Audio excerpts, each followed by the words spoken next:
పూర్తి వివరాలకు చదవండి రేపటి అక్షర శిల్పం దినపత్రికలో.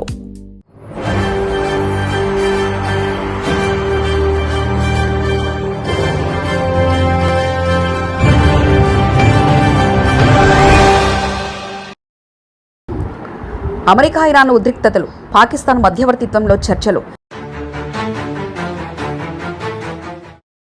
ఇరుపక్షాల వైఖరిలో వెనక్కి తగ్గడం లేదట.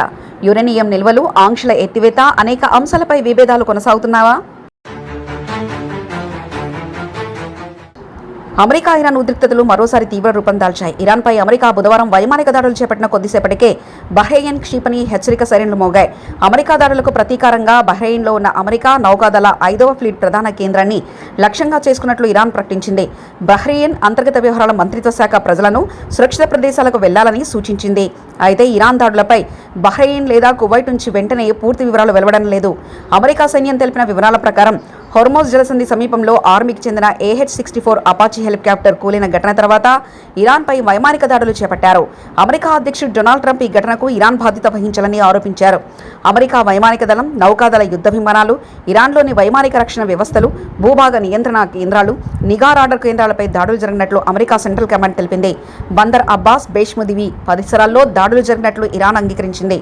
అయితే నష్టం వివరాలు వెల్లడించలేదు. ప్రాంతీయ జలాల్లో ప్రయాణిస్తున్న అమెరికా దళాలు అంతర్జాతీయ వాణిజ్య నౌకలపై జరిగిన తాజా దాడులకు అనుపాతంగా ఈ చర్య చేపట్టామని అమెరికా సెంట్రల్ కమాండ్ పేర్కొంది.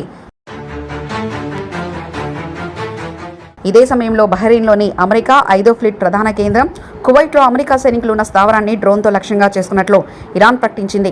అయితే ఈ దాడులపై బహ్రెయిన్, కువైట్ నుంచి అధికారిక హెచ్చరికలు వెలువడలేదు. ఇరాన్ తమ హెలికాప్టర్ను కూల్చిందని ట్రంప్ సామాజిక మాధ్యమాల్లో ఆరోపించారు.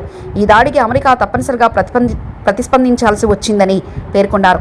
దీనికి స్పందించిన ఇరాన్ విదేశాంగ మంత్రి అబ్బాస్ అర్గచి తమ భూభాగాన్ని సమీపంలో ఉన్న విదేశీ సైనిక దళాలు ఎప్పుడూ ప్రమాదంలో ఉంటాయని వ్యాఖ్యానించారు. తాజా అమెరికా దాడులకు తగిన సమాధానం ఇస్తామని హెచ్చరించారు.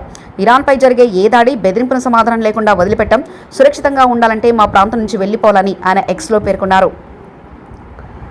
అమెరికా అధికారుల సమాచారం ప్రకారం AH-64 అపాచీ హెలికాప్టర్ ఇరాన్కు చెందిన డ్రోన్తో ఢీకొని కూలిపోయింది.